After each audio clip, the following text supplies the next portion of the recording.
Sir. నమస్తే sir. Sir ACP sir. రండి sir. Sir నమస్తే సార్. నమస్తే అండి. క్షమించండి సార్, నన్ను అరెస్ట్ చేయడానికి వచ్చారా? చేయకండి సార్, ప్లీజ్ సార్. నా లైఫ్ స్పాయిల్ అయిపోతుంది, ప్లీజ్ సార్. నా అదృష్టం ఆవగింజంత ఉంటే దురదృష్టం దెబ్బకాయ ఎంత ఉందండి. ఏదో అమ్మాయిల ముందు ఏసీపీ అని చిన్న బిల్డప్ ఇస్తే ఏసీపీ కూతురే వచ్చి నా కారు ఇక్కడ ఏంటండి? ఎంత బిల్డప్ ఇచ్చా?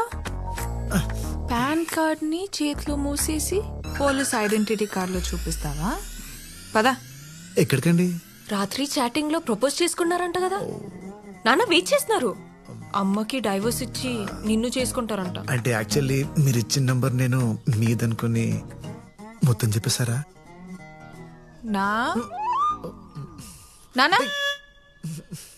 నానా సార్, రేపు ప్రోగ్రామ్ ఎటనరీ మీకు వాట్సాప్ చేస్తాను సార్. వద్దు, ఎవరు పడితే వాళ్ళు వీడియో కాల్ చేస్తున్నారని వాట్సాప్ డిలీట్ చేసేసా. నువ్వు టెక్స్ట్ మెసేజ్ పెట్టే. Okay hello. Good morning sir. ఏంటి డల్ ఉన్నావు? వీడియో కాల్స్లోనే యాక్టివ్గా ఉంటావా? అయ్యో అలా ఏం లేదు సార్. నిన్ను నెల రోజులు నా దగ్గర పెట్టుకుందాం అనుకున్నా, కానీ అక్కర్లే. You can go. ఎందుకు సార్? మొన్న నీ మాటల్లో మార్పు కనిపించింది, నీ చేతల్లో కూడా మార్పు వచ్చిందని చైత్ర చెప్పేదాకా నాకు తెలీదు. ముక్కు మొహం తెలియని వాళ్ళకి లిఫ్ట్ ఇచ్చి వాళ్ళు చేస్తున్న సోషల్ యాక్టివిటీస్లో పార్టిసిపేట్ చేస్తున్నావు అంటే బ్యాక్లాగ్స్ క్లియర్ చేసుకుని జాబ్ చేసుకో. వెళ్ళు. నేను ఇంకా మారలేదు సార్. ఇప్పటికీ అప్పుడప్పుడు నెగిటివ్ థాట్స్ అలా వచ్చాయా లేదా అన్నట్టుగా వచ్చి వెళ్ళిపోతుంటాయి సార్. ఇలా సగం మారిన మనిషిని సొసైటీ మీద వదిలేయద్దు సార్, వదిలేయద్దు. నేను మీతోనే ఉంటాను సార్, ప్లీజ్ సార్. నన్ను చూసి భయపడే వాళ్ళని చూసా, నా నుంచి దూరంగా పారిపోయే వాళ్ళని చూసా, కానీ ఫస్ట్ టైం నా నుంచి మంచి నేర్చుకోవాలని చూస్తున్న వాడిని నిన్నే చూస్తున్నా. నీకు నచ్చిన నీ రోజులుండు. Okay, all the best. Thank you sir. రే, మా నాన్న వల్ల ఒకడు ఇబ్బంది పడటం దేనికని నీ గురించి లేని మంచి చెప్పి నిన్ను పంపేద్దాం అనుకుంటే నువ్వేంట్రా ఇక్కడే ఉంటా అంటున్నావు? వెళ్ళిపోతే మిమ్మల్ని కలవడం కుదరదు కదండి.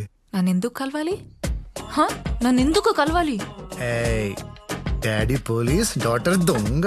నీకు తెలీదా నేను ఎందుకు కలవాలనుకుంటున్నాను? ఏంట్రా సరసాలాడుతున్నావు? నాన్నకు చెప్పనా?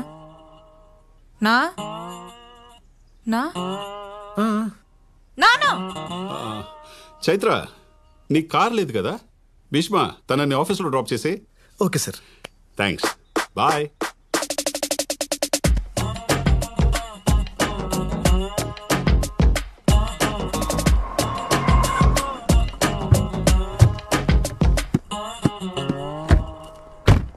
చైత్ర గారు వెళ్ళమంటారా?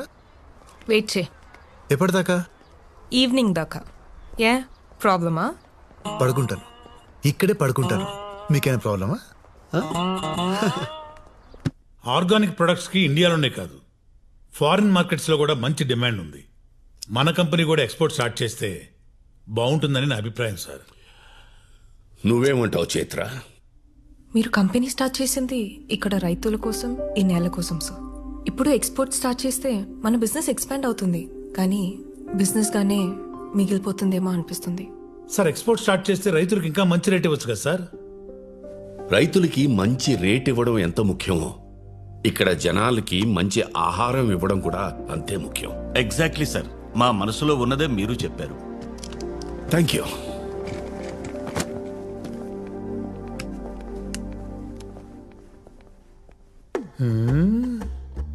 మీరు మామూలు కదయ్యా, మనం అందరం కలిసే కదా అనుకున్నాం. ఇప్పుడు ఆయన మాట్లాడగానే రూట్ మార్చేశారు. నువ్వు మాత్రం అందరి అభిప్రాయాన్ని నీ అభిప్రాయంలాగా చెప్పలేదా? సర్లే, రేపు ఆయన సీఈఓగా ఎవరి పేరు అనౌన్స్ చేసినా గొడవ చేయకుండా సపోర్ట్ చేసి ఎవరి షేరు వాళ్ళు తీసేసుకుందాం. ఆయన ఖచ్చితంగా మనలో ఎవరినో ఒకరిని సీఈఓని చేస్తాడంటారా? ఆయనకు వేరే ఆప్షనే లేదు. అయినా ఆయనకి మనకంటే మంచి పని వాళ్ళు ఎవరు దొరుకుతారు?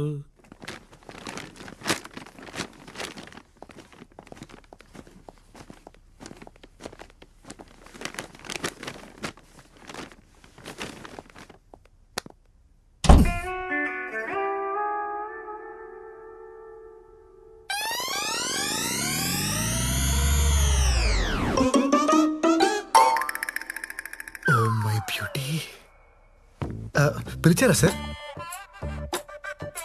లేదే. Okay sir. ఎలాగో వచ్చావు కదా, బాటిల్ ఓపెన్ చేయి. హే, భలే తీసావే. మందు బాగా అలవాటా? అయ్యో అదేం లేదండి, అప్పుడప్పుడు డిగ్రీలో ఫెయిల్ అయ్యాననే బాధలో తాగుతుంటాను. అదేంటో సార్ ఈ మధ్య నా బాధ రోజు వచ్చేస్తుంది. డిగ్రీలో ఫెయిల్ అయితే బాధపడకూడదు భీష్మ, లైఫ్లో ఫెయిల్ అయితే బాధపడాలి. రా కూర్చో. అయ్యో మీ ముందా? రోజు కారులో నా పక్కనే కూర్చుంటావు కదా. లాజిక్కే సార్, లాజిక్కే. కూర్చో.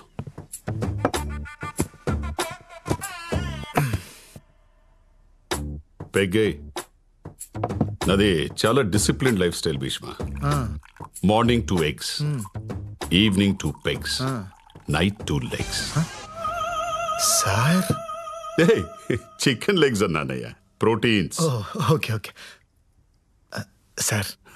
నువ్వే వద్దులేండి సార్, నేను మందు తాగితే నాకు మీమ్స్ వస్తాయి. అవునా? ఏసి చెప్పు.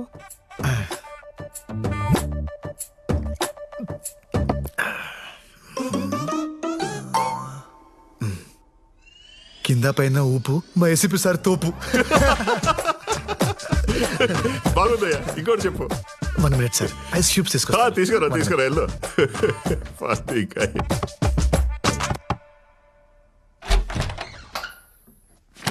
చైత్ర గారు, నాన్నగారు ఐస్ క్యూబ్స్ అడిగారండి. ఎక్కడున్నాయి? నా జేబులో ఉన్నాయి, దా తీసుకో. జేబు? ఏ జేబు? రే, ఐస్ క్యూబ్స్ ఎక్కడ ఉంటారా? ఫ్రిడ్జ్ లో కదా, వెళ్ళు.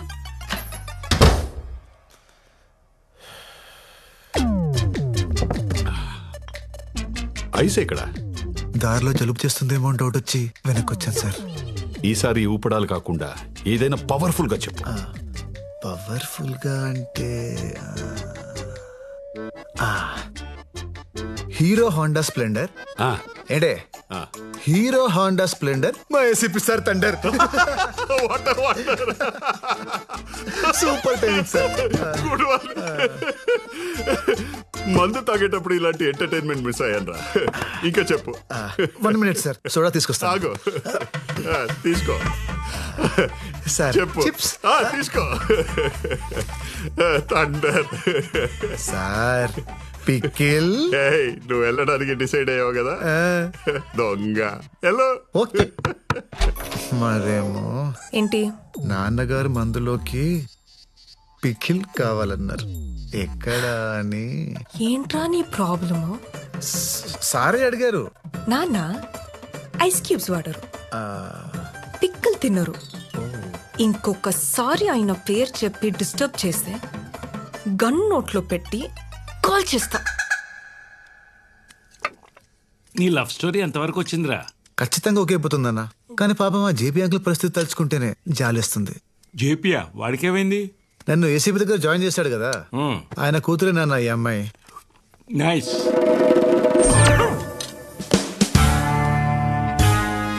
ఏసీపీ అంటే వాడేనే నా క్లాస్మేట్, గుర్తుందా? చిన్నప్పుడు వీడు వాళ్ళ అమ్మాయిని ముట్టుకున్నాడని గొడవపడి అంత రచ్చ చేశాడు, కొట్టుకు సచ్చాం. ఇప్పుడు ఈ విషయం తెలిస్తే ఏమవుతుందో అని భయంగా ఉంది.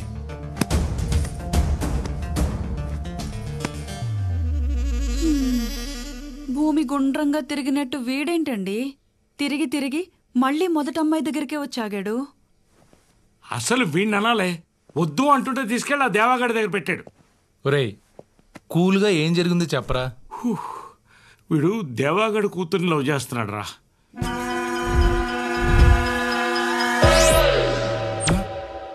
Cool. Today we all are here to discuss about what should be the future of Indian farming. అది కెమికల్ ఫార్మింగా లేదా ఆర్గానిక్ ఫార్మింగా? ఈ విషయంపై మాట్లాడడానికి ఈ రోజు మన ముందున్నారు field science MD mister Raghavan garu, అలాగే భీష్మ ఆర్గానిక్స్ ఎండి శ్రీ భీష్మ గారు. ఈ రోజు వారి మాటల్లో chemical farming and organic farming కి సంబంధించిన ఎన్నో ఇంట్రెస్టింగ్ విషయాలను తెలుసుకుందాం. హే పర్విల్ భయ్యా, నువ్వేంటి ఇక్కడ? ఆ విషయం నేను అడగలరా? ఆయన నువ్వేంటి ఇక్కడ? షో కోసం వచ్చావా? షో కోసం నేను ఎందుకు వస్తాను భయ్యా, ఆ అమ్మాయి కోసం వచ్చాను. బాగుంది కదా భయ్యా? నువ్వు ఈ విత్తనాలు చల్లడం ఆపవారా? నువ్వు చేసిన పనికి నా జాబ్ పోయి నా క్వాలిఫికేషన్ కంటే తక్కువ నేను జాబ్ తీసుకొని ఫీల్డ్ సైన్స్ కంపెనీలో జాయిన్ అయ్యా. ఏం పంట వేసావు పెద్దనా? మిర్చి వేశానయ్యా. ఎరువులు వేసావా లేక దేవుడి మీద భారం వేసావా? మీ కంపెనీ ఎరువే వాడానయ్యా. చేతి నిండా పంటొచ్చింది. చాలా సంతోషం అయ్యా. మనం ఏం చేసినా రైతుల సంతోషం గురించే కదా భీష్మ గారు. ఇంతకంటే ఏం కావాలి? సంతోషం అంటే మనం కట్టుకునే బట్టల్లోనో నోట్ల కట్టల్లోనో ఉండదు. సంతోషం అంటే ఆరోగ్యం. సంతోషం అంటే మన తరాల్ని చూడడం. ఎంతకాలం మొక్కలకి మందు కొట్టి ఆరోగ్యాన్ని తాకట్టు పెట్టి ప్రకృతిని నాశనం చేస్తాం. మీరు మంచి మాటకారి సార్. ఇలాంటి మాటలు చెప్పే కదా కొన్ని వేల మంది రైతుల్ని మార్చేశారు. ఇప్పటికే జాంబియా, ఇథియోపియా లాంటి 10 దేశాలు ఆకలి చావులు చేస్తున్నాయి. అక్కడ స్విగ్గీ లేదా? డబ్బులు లేవు. పెరుగుతున్న జనాభా ప్రకారం 2050కి దేశంలో పండించే పంట కేవలం 40% ప్రజలకే కడుపు నింపగలదు. దీన్ని తట్టుకోవాలంటే కొత్త జెనెటిక్ చేంజెస్ రావాలి. అడ్వాన్స్ కెమికల్స్ రైతులకి అందుబాటులోకి రావాలి. ఇవి పట్టించుకోకుండా ఆర్గానిక్, ఆనందం అంటూ ఈ చందమామ కథలు చెప్తారేంటి సార్? ఆర్గానిక్ ఫార్మింగ్ అనేది పాత పద్ధతి, మీకులా పాత పద్ధతి. అసలు sir sir sir sir sir మీరు మీ కంపెనీ వాళ్ళు తప్ప, నేను చెప్పిన తప్పని ఇక్కడున్న ఒక్కళ్ళని మాట్లాడమనండి. మీ ఆర్గానిక్ ఫార్మింగ్ గురించి అందరికీ తెలుసని నమ్ముతా.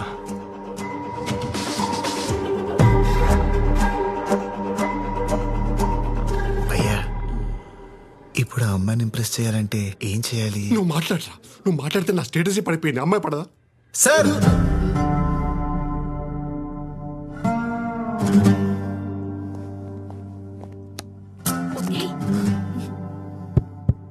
Check check. ఏంటి ఇప్పుడు పాడపడతాడా? మీరు చెప్పింది కరెక్టే సార్. బయట వరకు ఆర్గానిక్ ఫార్మింగ్ గురించి పెద్దగా తెలియదు. జాంబియా, ఇథియోపియా లాంటి దేశాల్లో ఆకలి చావులతో చేస్తున్నారనే విషయం కూడా చాలా మందికి తెలియదు సార్. సార్, మీరు కెమికల్స్ ద్వారా ప్రొడక్షన్ పెంచాలని చూస్తున్నారు కదా, మరి మీరెందుకు ఆ దేశాల్లో కంపెనీని స్టార్ట్ చేయలేదు? ఆకలి చావులు ఉండే వాళ్ళని కాపాడుండే వాళ్ళు కదా. కానీ మీరు చేయరు. ఎందుకో చెప్పనా? దానికి 2 కారణాలు. ఒకటి డబ్బు. అవి పూర్ కంట్రీస్, అక్కడ మీరు డబ్బు చేసుకోలేరు. రెండోది మట్టి. మన దేశంలో ఉన్న సారవంతమైన మట్టి ఆ దేశాల్లో లేదు. సార్, మట్టి సరిగ్గా లేనప్పుడు ఎన్ని ప్రొడక్ట్స్ వాడితే ఏంటి? ఎందుకంటే మొక్క పెరిగేది మట్టిలో, మీ ప్రొడక్ట్స్ లో కాదు. యాక్చువల్లీ సార్, మీరు మాట్లాడమన్నారు, మాట్లాడుతుంటే డిస్టర్బ్ చేస్తున్నారు. మీరు దేవుడిని నమ్ముతారా? చెప్పండి సార్.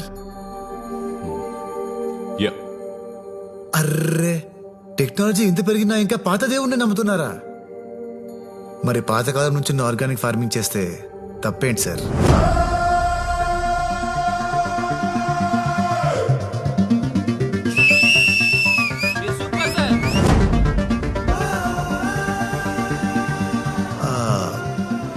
మన వేదాల్లో, మనుస్మృతి లాంటి గ్రంథాల్లో బీడు భూమిని కూడా బంగారంలో మార్చగల ఆర్గానిక్ ఫార్మింగ్ గురించి అప్పుడే రాశారు. Yeah, it's true. దాన్ని కరెక్ట్ గా ఫాలో అయితే వ్యవసాయానికి, భూమికి ఎలాంటి కెమికల్ అవసరం లేదు. ప్రకృతికి మనిషి అవసరం లేదు. కానీ ప్రకృతిలో ఉన్న ప్రతి అణువు మనిషికి చాలా అవసరం. దయచేసి మీ కెమికల్స్ వాటిని నాశనం చేయకండి. From here and there, my friend MSc agriculture gold medalist mister Parimal భయ్య గారు కంటిన్యూ చేస్తారు. Thank you.